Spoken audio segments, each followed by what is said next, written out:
मित्रांनो, 17 डिसेंबरला गृहमंत्री अमित शाह हे संसदेत बोलत होते। ते बोलत असताना त्यांनी संविधान, आरक्षण आणि बाबासाहेब आंबेडकर यांच्या मुद्द्यांवरून काँग्रेसला घेरण्याचा प्रयत्न केला। अमित शाह पुढे म्हणाले की काँग्रेसने जितक्या वेळ बाबासाहेब आंबेडकर यांचे नाव घेतले त्याऐवजी जर त्यांनी देवाचे नाव जर घेतले असते तर मोठं पुण्य हे काँग्रेसला मिळालं असतं। आता अमित शाह यांच्या याच वक्तव्याचा काँग्रेसने मोठ्या प्रमाणात निषेध हा नोंदवला। गृहमंत्री अमित शाह यांनी बाबासाहेब आंबेडकर यांचा अपमान केला असा आरोप काँग्रेस सोबतच बहुजन समाज पार्टी, महाराष्ट्रात वंचित बहुजन आघाडी आणि अनेक विरोधातील पक्षांनी भारतीय जनता पार्टीवर आणि अमित शहांवर हा केला। काँग्रेसने अमित शाह यांचा राजीनामा देखील मागितला। त्यासोबतच काँग्रेसने अनेक राज्यात अमित शाह विरुद्ध आणि भारतीय जनता पार्टी यांच्या विरुद्ध बाबासाहेब आंबेडकर यांचा अपमान केला म्हणून निदर्शन हे केले। त्यामुळेच मित्रांनो, भारतीय जनता पार्टी ही बाबासाहेब आंबेडकर यांच्या मुद्द्यावर बॅकफुटवर गेलेली आपल्याला दिसून आली।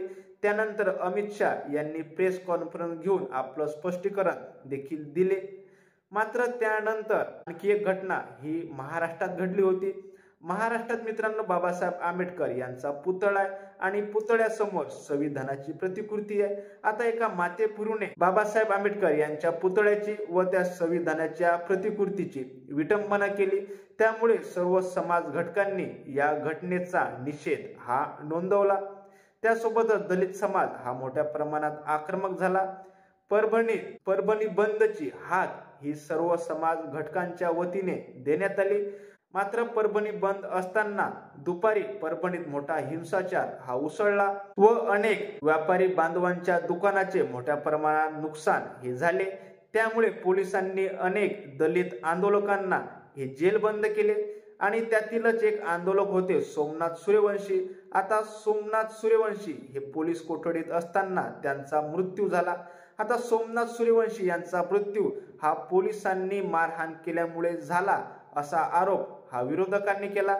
त्यातच काल राहुल गांधी हे परभणीत आले होते आणि ते परभणीत आले असताना त्यांनी सोमनाथ सूर्यवंशी यांच्या कुटुंबियांची भेट घेतली आणि राहुल गांधी यांनी सोमनाथ सूर्यवंशी यांचा हत्येचा आरोप हा डायरेक्ट पोलिसांवर लावला। सोमनाथ सूर्यवंशी हे दलित होते, ते संविधानाची रक्षा करीत होते, मात्र मनुस्मृती मानणाऱ्यांनी सोमनाथ सूर्यवंशी यांची हत्या केली असा आरोप हा राहुल गांधी यांनी भारतीय जनता पार्टी, RSS आणि पोलिसांवर लावला। आता मित्रांनो, या दोन्ही घटनांमुळे राहुल गांधी हे पुन्हा ऍक्शन मोडवर आलेले आहेत आणि आता येणाऱ्या 2025 मध्ये बिहार आणि दिल्लीच्या निवडणुका आहेत आणि या निवडणुकांमध्ये या दोन्ही घटनांचा मोठ्या प्रमाणात फायदा हा काँग्रेसला होऊ शकतो आणि मोठ्या प्रमाणात नुकसान हे भारतीय जनता पार्टीला होऊ शकते। आता हे कसं हेच आपण मित्रांनो पाहणार आहोत।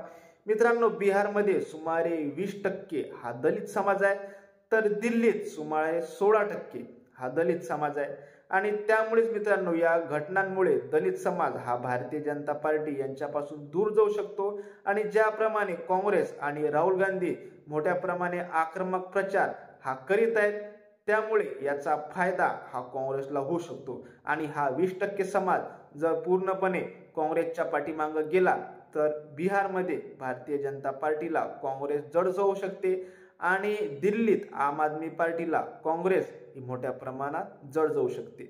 मित्रांनो, यापूर्वीही याची अनुभूती आपल्याला आलेली आहे।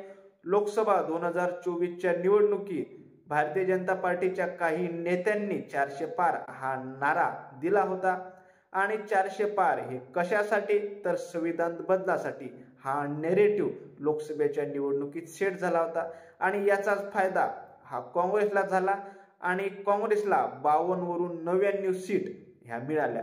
त्यामुळेच मित्रांनो, आता 2025ला बिहार आणि दिल्लीच्या निवडणुकीत हा जर मुद्दा पुन्हा सेट झाला आणि दलित समाज हा एकतर्फी जर काँग्रेसच्या बाजूने झुकला तर दिल्लीत आम आदमी पार्टी आणि बिहारमध्ये भारतीय जनता पार्टीला काँग्रेसचे आव्हान हे जड जाणार हे मात्र नक्की। मित्रांनो, तुम्हाला काय वाटते? अमित शाह यांच्या वक्तव्याने आणि परभणीत झालेल्या दलित आंदोलक सोमनाथ सूर्यवंशी यांच्या हत्येमुळे राहुल गांधी पुन्हा ऍक्शन मोड मध्ये आले का आणि यामुळे काँग्रेस आता येणाऱ्या काळात दिल्ली आणि बिहार ह्या विधानसभा निवडणुका जिंकू शकते का, हे आपल्याला कमेंटच्या माध्यमातून नक्की कळवा. धन्यवाद.